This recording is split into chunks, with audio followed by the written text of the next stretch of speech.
हम 10वीं क्लास की वर्कशीट 21 करने वाले हैं, जिसमें हम पढ़ेंगे समरूप त्रिभुज के परिचय के बारे में। ठीक है, समरूप त्रिभुज के परिचय। तो देखिए क्या है समरूप त्रिभुज।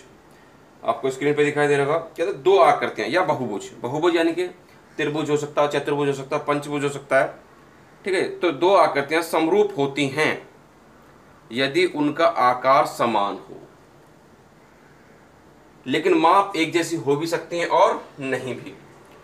कहता है आकार एक जैसा हो। आकार एक जैसा का मतलब या तो सब त्रिभुज होंगे दोनों, या चतुर्भुज होंगे, ठीक है, पंचभुज होंगे, षटभुज होंगे, वर्ग होगा, आयत होगा। यानी कि आकार एक जैसा होगा, लेकिन माप जो है एक बराबर हो भी सकती है या नहीं भी हो सकती है। अगर ये वर्ग है तो ये भी दूसरा भी क्या होगा, वर्ग। तभी हम इसको क्या कह पाएंगे कि समरूप है या नहीं है। ठीक है, अगर एक त्रिभुज है तो दूसरा भी क्या हो, त्रिभुज। एक पंचभुज है तो दूसरा भी पंचभुज।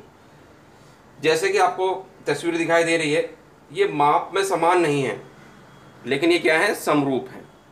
ये तस्वीरें क्या है आपकी, समरूप हैं, क्योंकि एक जैसी हैं, आकार इनका एक जैसा है। ठीक है, क्योंकि ये भी एक डॉल है, मेल फीमेल है। ठीक, आगे देखिए, इसे त्रिभुज के उदाहरण से समझते हैं। हम जानते हैं कि त्रिभुज एक बंद आकृति है। त्रिभुज क्या है जी, एक बंद आकृति। इसके अंदर तीन कोण होते हैं।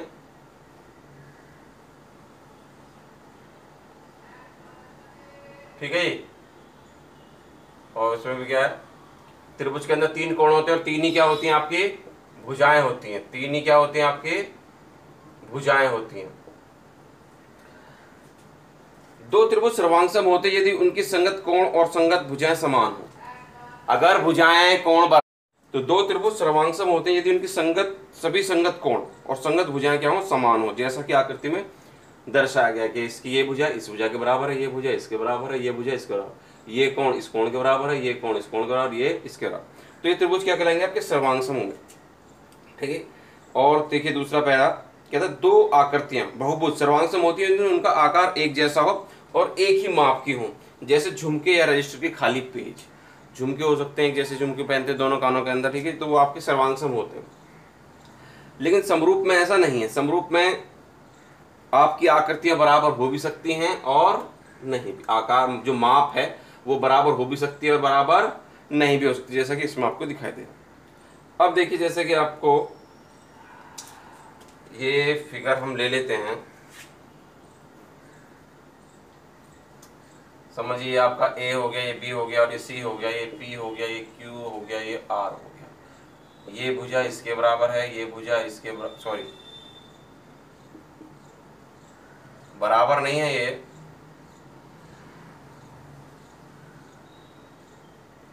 मैं ये कहता हूं कि यदि इसका ए कोण बराबर हो जाए इसके पी कोण, ठीक है, कोण ए बराबर हो जाए कोण पी के, कह दूं कोण बी बराबर हो जाए कोण क्यू के, और मैं कह दूं कि कोण सी बराबर हो जाए कोण आर के। और भुजाओं के बारे में बात करें तो भुजाएं ए बी बटे पी क्यू और बी सी बटे क्यू आर हो जाए और ए सी बटे पी आर। अगर मैं कहता हूं कि ये भुजाएं बराबर तो नहीं है, लेकिन इनके अनुपात बराबर है, इनकी भुजाओं का अनुपात बराबर है इन दो त्रिभुजों की, और ये कोण बराबर है, तो मैं कह सकता हूं कि जो त्रिभुज ए बी सी है वो समरूप है त्रिभुज पी क्यू आर की। ये समरूप का निशान है। ठीक है, ये किसका निशान है, समरूप का। ये दो त्रिभुज अगर दे रखे हैं, बेशक उनकी माप बराबर हो या ना हो, कोण उनके बराबर है, ठीक है, तीनों कोण, और भुजाओं का अनुपात बराबर है। भुजाओं का अनुपात बराबर है बटे में, यानी ए बी बटे पी क्यू, बी सी बटे क्यू आर, ए सी बटे पी आर। तो मैं कह दूंगा कि त्रिभुज दोनों क्या हैं, आपके समरूप हैं। ठीक है जी, ये आपके समरूप त्रिभुज होते हैं। आगे दूसरे पैर में ये लिखा हुआ देखिए, स्क्रीन पे दिखाई दे रहा होगा, दो समरूप त्रिभुजों की संगत भुजाएं समानुपाती होती हैं। संगत भुजाएं जो क्या है जी, आपकी समानुपाती होती हैं। और संगत कोण के मान क्या होते हैं, समान। जो कोण के मान है वो संगत कोण वो क्या है जी, समान है। अब जरा बताइए, आपको पहला क्वेश्चन दिखाई दे रहा है स्क्रीन पर।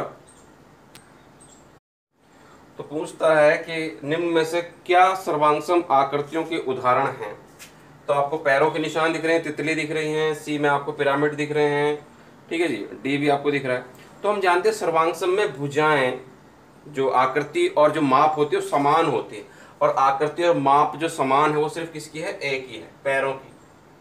तो इसलिए ए जो है वो आपका क्या है जी, सर्वांगसम है, ठीक है जी। आंसर इसका क्या हो जाएगा, आपका पहले ए हो जाएगा, ठीक है जी। अब देखते हैं इसका क्वेश्चन नंबर 2। क्वेश्चन नंबर 2 में आंसर देखिए इसका, दूसरे क्वेश्चन का क्या है। दूसरे का आंसर उसने कहा निम्न में से समरूप षटभुज पहचानिए। समरूप कौन से होते हैं, जिनका अनुपात बराबर होता है, और अनुपात बराबर मुझे देख रहा है इसमें सी और डी का, 4-3-4-3 की रेशो है इसके अंदर, ठीक है।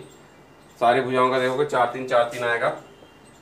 तो कौन सा, सी और डी आपके क्या है जी, आपके समरूप हैं। ये दोनों षटभुज जो हैं आपके समरूप हैं। उसके बाद देखते हैं क्वेश्चन 3। देखते हैं प्रश्न 3 कहता है कि त्रिभुज एबीसी और पीक्यूआर समरूप त्रिभुज, त्रिभुज एबीसी और त्रिभुज पीक्यूआर समरूप त्रिभुज हैं।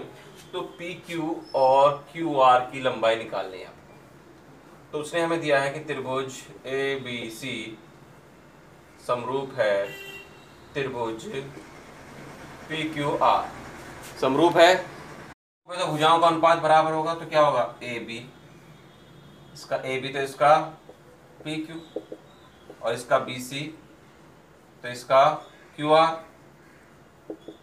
और इसका ए सी तो इसका पी आर। क्योंकि समरूप त्रिभुज है तो भुजाओं का अनुपात क्या होता है जी, बराबर होता है, ठीक। ए बी कितना दिया उसने हमें 7, पी क्यू हमें निकालना है, बी सी उतने हमें दिया 10, और क्यू आर हमको निकालना है। ए सी उसने हमें दिया 12, और पी आर दिया उसने हमें 18, ठीक है। तो हमें पी क्यू और क्यू आर तो निकालने हैं। तो ये भी सब तीनों क्या है, आपस में बराबर है, तो इसको भी इसके बराबर रख देंगे और इसको भी इसके बराबर देंगे, ताकि हमें मान पता चल जाए। 7 बटे पी क्यू बराबर हो गया 12/18, और 10 बटे क्यू आर बराबर हो गया 12/18, ठीक। क्योंकि हम मान निकालने हैं, दोनों को ही बराबर रख दिया मान। चलिए अब ये तो इधर आ जाएगा हमारा 18, तो हमें पी क्यू निकालना, तो पी क्यू ऊपर पहुंचाना पड़ेगा। तो पी क्यू को पहुंचा देंगे ऊपर और 12 ले आएंगे नीचे। तो ये जगह 7 × 18 बटे में 12, यहाँ आ गया हमारा पी क्यू, ठीक है जी। इस तरह से कट जाएगा, 6 दूनी 12 और 6 तिया 18। तो जब ये कट गया 3 बार तो 7 तिया कितना हो गया, 21। 7 तिया हो गया 21 बटे में 2, और 2 से काटना तो आसान है, 2 पंजे 10, 2 एकम 2, 2 9 0, और 2 पंजे 10, इतने इकाई। क्योंकि कोई मात्रक उसने दिया नहीं है तो क्या लिख देते हैं, इकाई लिख देते हैं, ठीक। अच्छा जी, यहाँ पर क्यू आर निकालना है, तो ये ऊपर, ये इधर, और क्यू आर ऊपर चाहिए, क्यू आर ऊपर चला जाएगा, और 12 कहाँ ले आएंगे, नीचे। तो ये 10 × 18 बटे में 12, यहाँ आ गया आपके पास क्यू आर। 6 दूनी 12 और 6 तिया 18, और 2 से कट जाएगा, 2 पंजे 10, तो 5 तिया कितना हो गया, 5 तिया हो गया हमारा 15 इकाई, ठीक है जी। उसके बाद देखते हैं क्वेश्चन नंबर 4।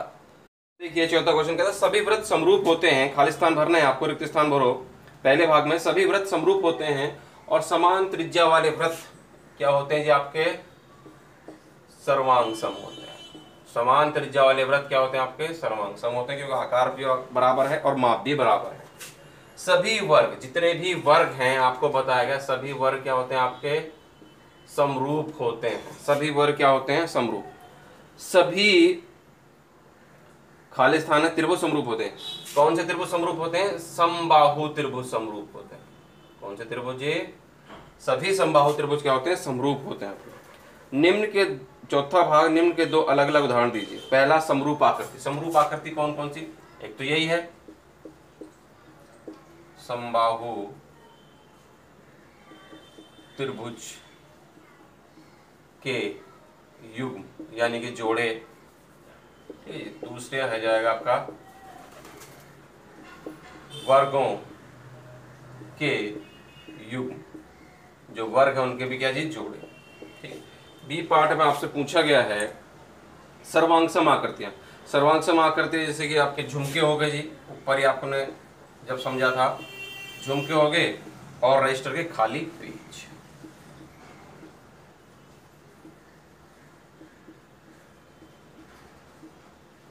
पेज या पृष्ठ, ठीक है। इस तरह से आपकी वर्कशीट क्या होगी जी, कंप्लीट होगी। उम्मीद करते हैं आपको अच्छे समझ में आई होगी। समझ में आई हो तो वीडियो को लाइक करें, शेयर करें और कमेंट करें। और अगर आप नए व्यूअर हैं, अभी तक अपने चैनल को सब्सक्राइब नहीं किया तो चैनल को सब्सक्राइब करें। मिलते हैं अगली वीडियो में।